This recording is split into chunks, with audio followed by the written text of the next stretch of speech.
ईमानदार भावनाएं, भजन संहिता 42 1 से 11। जैसे हिरणी नदी के जल के लिए हाँफती है, वैसे ही हे परमेश्वर मैं तेरे लिए हाँफता हूँ। जिपते ईश्वर, हाँ परमेश्वर का मैं प्यासा हूँ। मैं कब जाकर परमेश्वर को अपना मुंह दिखाऊंगा। मेरे आंसू दिन और रात मेरा आहार हुए हैं, और लोग दिन भर मुझसे कहते रहते हैं, तेरा परमेश्वर कहाँ है। यह स्मरण करके मेरा प्राण शोकित हो जाता है कि मैं कैसे भीड़ के संग जाया करता था। मैं जय जयकार और धन्यवाद के साथ उत्सव करने वाले भीड़ के बीच में परमेश्वर के भवन की ओर को धीरे धीरे जाया करता था। हे मेरे प्राण, तू क्यों गिरा जाता है? तू अंदर ही अंदर क्यों व्याकुल है? परमेश्वर पर आशाएं लगाए रह, क्योंकि मैं उसके दर्शन में उद्धार पाकर फिर उसका धन्यवाद करूंगा। हे मेरे परमेश्वर, मेरा प्राण मेरे भीतर गिरा जाता है, इसलिए मैं इर्दन के पास के देश से और हरनम के पहाड़ों और हिमसागर की पहाड़ी के ऊपर से तुझे स्मरण करता हूँ। तेरी जलधाराओं का शब्द सुनकर जल जल को पुकारता है। तेरी सारी तरंगों और लहरों में डूबा गया हूँ, तो भी दिन को यहोवा अपनी शक्ति और करुणा प्रकट करेगा, और रात को भी मैं उसका गीत गाऊंगा और अपने जीवनदाता ईश्वर से प्रार्थना करूंगा। मैं ईश्वर से, जो मेरे चट्टान है, कहूंगा तो मुझे भूल गया। मैं शत्रु के अंधेर के मारे क्यों शोक का पहरावा पहने हुए चलता फिरता हूँ। मेरे सताने वाले जो मेरे निंदा करते हैं, मानो उससे मेरी हड्डियां चूर चूर होती है, मानो कटार से छीदी जाती है, क्योंकि वे दिन भर मुझसे कहते रहते हैं, तेरा परमेश्वर कहाँ है। हे मेरे प्राण, तू क्यों गिरा जाता है? तू अंदर ही अंदर क्यों व्याकुल है? परमेश्वर पर भरोसा रख, क्योंकि वह मेरे मुख की चमक और मेरा परमेश्वर है। मैं फिर उसका धन्यवाद करूंगा। पिता परमेश्वर, हम धन्यवाद देते हैं, आपकी स्तुति महिमा करते हैं इस दिन के लिए, इस समय के लिए। पिता, इस घर के लिए धन्यवाद देते हैं। तू दयालु और करुणामय परमेश्वर है। तेरी इच्छा अनुसार तू अगुवाई कर। तू राजाओं का राजा, तू प्रभुओं का प्रभु, सर्वशक्तिमान परमेश्वर। धन्यवाद देते हैं। धन्यवाद इन वचनों के लिए, यीशु मसीह के नाम से मांगते हैं, आमीन। ओके, ईमानदार भावनाएं। बाइबल में वचन 42 अध्याय का, भजन संहिता 42 अध्याय का वचन 5 और 11 में सेम बातें लिखा हुआ है। तो इसमें कहता है, हे मेरे प्राण, तू क्यों गिरा जाता है और तू अंदर ही अंदर क्यों व्याकुल है? परमेश्वर पर आशा लगाई रह, क्योंकि मैं उसके दर्शन से उद्धार पाकर फिर उसका धन्यवाद करूंगा। ओके, कहता एक बात, जब हम जागते हैं हम निराशा हो जाते हैं। मैं एक बुक पढ़ते रहता, मैं कभी मौका मिलता, 2 मिनट का 3 मिनट का एक बुकलेट होती है, मतलब एक टॉपिक के हिसाब से एक वचन होता है और मैं पढ़ते रहता हूँ। तो ये इसमें जब मैं पढ़ रहा था, मेरे हृदय में ये बात मिला कि जब मैं निराशा महसूस करता हूँ, मैं परमेश्वर के पास जाऊंगा ना। जब हम निराशा या तकलीफ में हम रहते हैं, हमें परमेश्वर के पास आना चाहिए, तो हम परमेश्वर में एक आशा उत्पन्न होता है। यहाँ पर कहता, जिसने ऐसे समय होते हैं जब हम निराशा होकर जागता हूँ।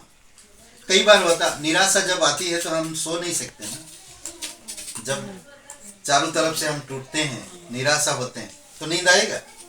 निराशा में इंसान जागते रहता है। भजन ये जो भजन संहिता लिख रहा, यानी कि बाइबल में भी ऐसे लोग हैं जो निराशा से गुजर रहे थे। उनके जीवन में ऐसे निराशा, विपत्तियां, परेशानियां था, जो आज हम लोग पढ़ रहे हैं ना। वो क्या कह रहा, हे मेरे प्राण, तू क्यों गिरा जाता है और तू अंदर ही अंदर क्यों व्याकुल होता है? परमेश्वर पर आशा लगाई रह, क्योंकि मैं उसके दर्शन से उद्धार पाकर फिर उसका धन्यवाद करूंगा।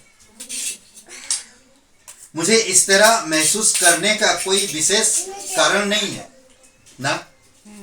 कई बार हम लोग बातों से, कई बार हमारी करियर से, कई बार हमारी फाइनेंस से, कई बार हमारी शादी से, कई बार हमारे बच्चों से, कई बार हमारे बिजनेस से, कई बार हमारी जॉब से, कई बार हमारी आसपास के लोगों से, कई बार हमारी पड़ोसियों से हम निराश होते हैं, बहुत बार। और उन निराशों में हमें किधर जाना चाहिए? हमें परमेश्वर के पास जाना चाहिए, हमें परमेश्वर के पास आना चाहिए। हम देख सकते हैं बाइबल में बहुत से ऐसे लोग हैं जो निराशा का जीवन या निराशा की भावनाओं में जिए, परंतु वो परमेश्वर को ढूंढे और परमेश्वर के पास आए। जब वे परमेश्वर के पास आए तो परमेश्वर उनके ब्लेसिंग किया। ओके, विशेष कारण नहीं, लेकिन फिर भी भावना जबरदस्त है। मैं प्रेरणा और उद्देश्य खोजने के लिए संघर्ष करता हूं जब मैं निराशा होता हूं। नतीजा, मैं खुद से नाराज हो जाता हूं। मुझे लगता है मुझे आभारी होना चाहिए। परमेश्वर ने मुझे बहुत आशीर्वाद दिया है।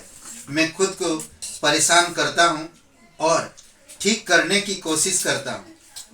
जिस तरह से मैं महसूस करता हूं, जब यह काम नहीं करता है तो मुझे शर्म आती है कि मेरे पास एक आरामदायक जीवन है, लेकिन फिर भी दुखी महसूस करता हूं। भजन संहिता 42 में याद दिलाता हमें कि बाइबल में कई लोग भी निराशा महसूस करते थे, जैसा कि 5 वचन और 11 वचन में हम पढ़ते हैं। कभी कभी वे भी बिना किसी स्पष्ट कारण के निराशा महसूस करते थे। बाइबल में बहुत से ऐसे लोग मिलेंगे और वो तकलीफ से गुजरते हैं और उनका जीवन भी, उनका भावनाएं भी निराशा में था। पर ये निराशा और ये भावनाएं क्यों हमारे जीवन में आते हैं? ताकि हम ईमानदार रहें ना।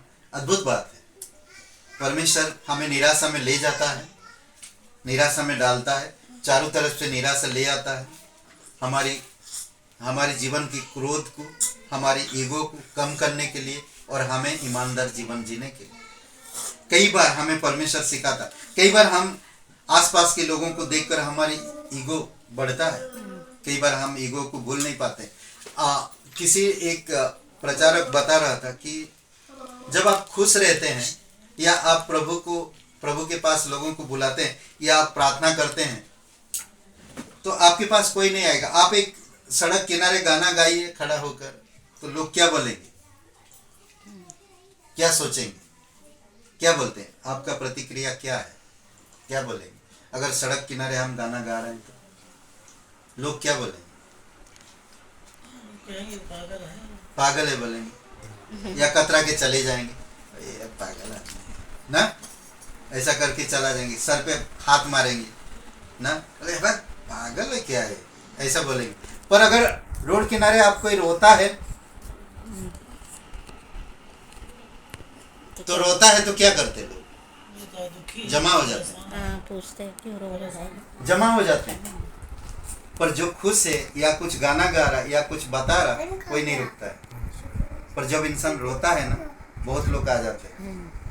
नहीं देखेंगे, जब बच्चा पैदा होता तो बहुत सारे लोग आते हैं उसको आशीर्वाद देने के लिए, उसके गाल पर। जब वो बच्चा बड़ा हो जाता, कुछ गलत करता और वो टूट जाता दिल से, तो उसे कोई आश्वासन देने के लिए कोई नहीं आता।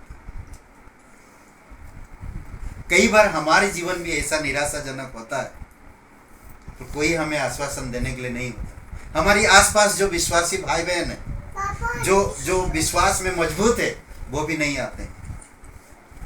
पर परमेश्वर हमें आश्वासन देता और हमें अगुवाई करता है। कुछ बातें वो कहते हैं, जब बता रहे थे मुझे अच्छा लगा ये बातें और मैं शेयर करना चाहता है। देखिए, यह भजन मुझे सिखाता है कि कभी कभी निराशा महसूस करना मानव जीवन है, लेकिन कोई फर्क नहीं पड़ता। हम अपनी भावनाओं के बारे में परमेश्वर के साथ ईमानदार हो सकते हैं। परमेश्वर हमसे हमेशा खुश रहने की उम्मीद नहीं करते हैं। हमारा निर्माता बस हमें बनाना चाहता है ईमानदार। वो हमसे ईमानदार उम्मीद नहीं करते कि तुम ईमानदार बनो, पर ऐसा सिचुएशन बनाते कि हम परमेश्वर के साथ ईमानदार बनाना चाहते कि हम ईमानदार बने। ओके, दूसरी बात कहता है सर्वशक्तिमान हमारी चीखे सुनता है, और जब हम ईमानदारी से अपना दिल खोलते हैं तो हमें सांत्वना देने के लिए तैयार रहता है हमेशा। अद्भुत बात है। इसलिए हमें प्रार्थना करना चाहिए कि परमेश्वर जो भी सिचुएशन हो, जैसे भी हो, वो क्या कह रहा ना। वचन 5 अगर पढ़ते हैं दोबारा तो क्या बोल रहा वचन 5 में? अद्भुत बात कहता है, हे मेरे प्राण तू क्यों गिरा जाता है, तू अंधारी अंदर क्यों व्याकुल होता है। परमेश्वर पर आशा लगाएगा।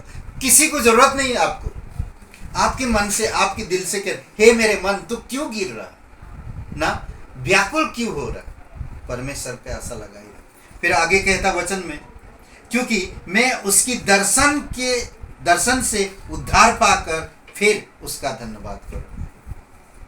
भले अभी मैं धन्यवाद नहीं कर रहा, भले मैं परेशानी से गुजर रहा, पर मेरे अंदर ईमानदार भावनाएं जागृत करेगा परमेश्वर। आमीन। भजन से एकदम बता रहा वो ना कि जैसे हिरण प्यासा था, मैं भी तेरे लिए प्यासा, जल के लिए प्यासा, वैसे हम भी प्यास रहना चाहिए हर वक्त, हर समय। आमीन। आइए प्रार्थना करते हैं। पिता परमेश्वर, प्रभु यीशु मसीह, हम धन्यवाद देते हैं अमित, रूबी, अभिषेक और रिबेका के लिए, उनके जीवन के लिए हम धन्यवाद देते हैं। तेरी दया, तेरी कृपा, तेरे अनुग्रह उन पर बनाई रखी, और तेरी उद्देश्य में अगुवाई करोगे, तेरे राज्य के लिए इस्तेमाल करो प्रभु यीशु। धन्यवाद देते शैलेंद्र जी, उनकी पूरे परिवार के लिए धन्यवाद, इस समय के लिए जो भी हमारे लिए इतना प्रेम अमित दिए पिता, पूरे परिवार, इस प्रेम के लिए हम धन्यवाद देते। इस घर में तेरा उद्धार आए, लोग तेरी महिमा को समझे प्रभु यीशु मसीह। आपकी दया, आपकी कृपा है। अजय और नंदनी, उनके बच्चों के लिए प्रार्थना करते, आपका अनुग्रह, आपकी दया दीजिए पिता। धन्यवाद देते पूजा आरती उनके जीवन के लिए, आप उनको प्रकाश देते। धन्यवाद। आज का दिन को इस समय यीशु मसीह के नाम से मांगते हैं, आमीन।